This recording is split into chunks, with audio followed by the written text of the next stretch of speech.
Okay, real talk for a second. You exist right now reading this because thousands of women before you survived something we barely talk about: periods, menstruation, the thing your health class rushed through in like 4 minutes. Here's the wild part.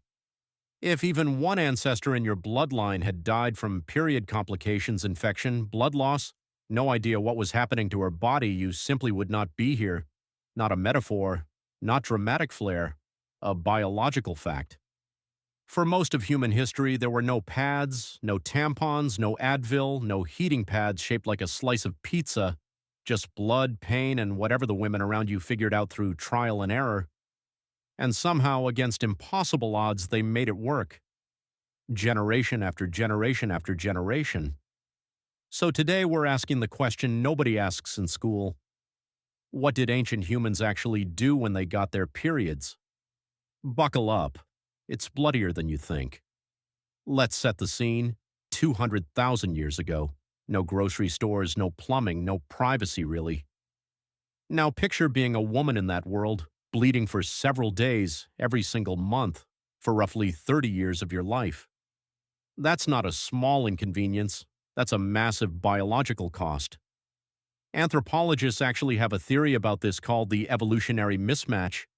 Basically, our bodies evolved for one lifestyle, but we ended up living a totally different one. In ancient hunter-gatherer societies, women were almost constantly either pregnant, breastfeeding, or recovering. Breastfeeding can actually suppress ovulation for a long stretch of time.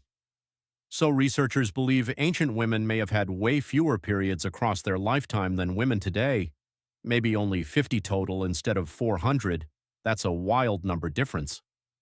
Modern life with shorter pregnancies spaced apart and less extended breastfeeding actually means more periods, not less.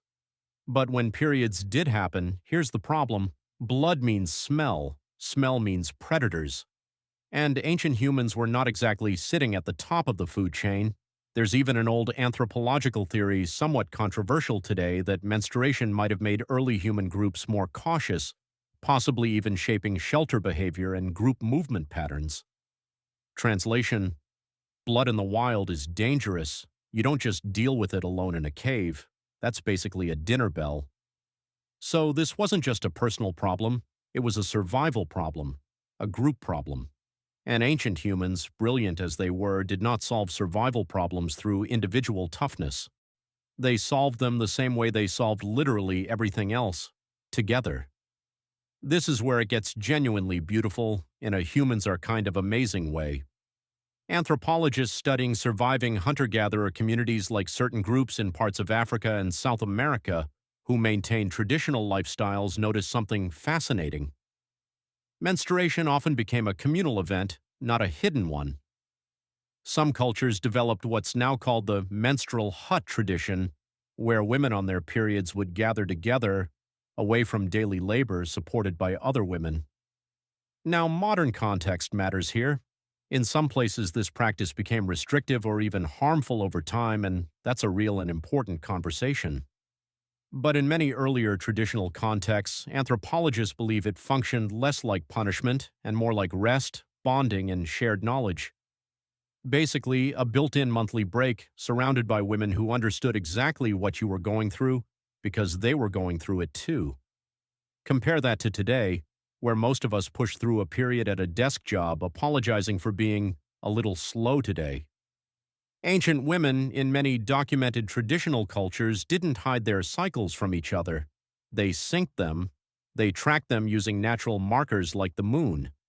Some researchers even point to ancient bone artifacts with mysterious carved notches and propose, though it's debated that they might be some of the earliest lunar or menstrual tracking tools in human history. Whether or not that specific theory holds up, the bigger truth remains. Knowledge about the body was shared, passed mother to daughter, woman to woman, around fires, for tens of thousands of years. No internet, no doctors, just oral tradition and trust. That's the technology, not metal, not stone tools, each other. Okay, now let's get into the raw stuff. Because you came here for the gross details, and honestly, so did I.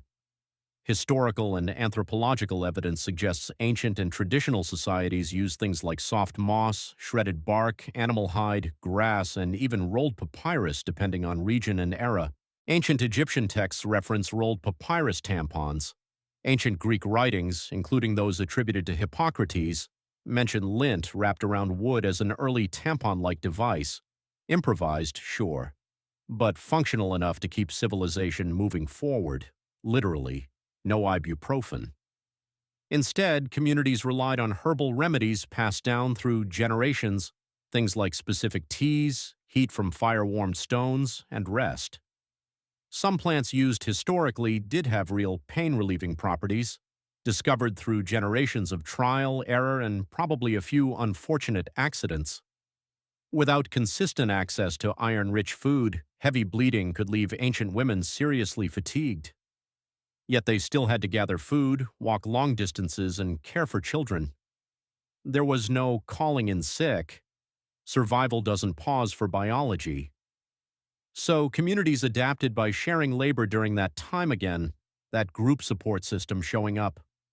Some anthropologists propose that menstrual blood and synchronized cycles may have influenced early social bonding and group scheduling, possibly even tied to ancient lunar calendars used for tracking time itself. In other words, one of humanity's first organized systems for tracking time might be connected to the menstrual cycle. Let that sink in. Before we tracked seasons for crops, some researchers believe we may have been tracking this, so here we are, thousands of years later.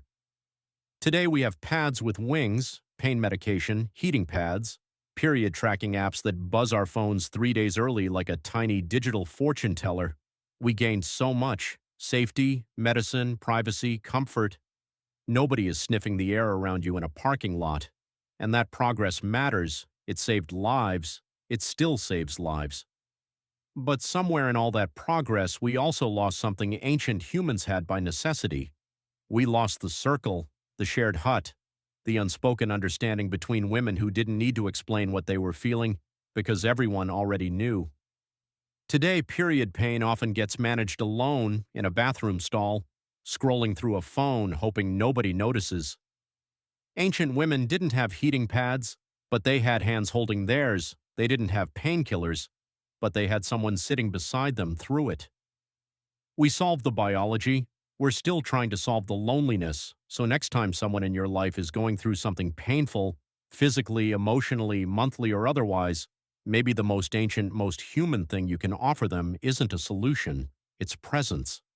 Because for hundreds of thousands of years, that's how we survived the unsurvivable. They didn't have technology.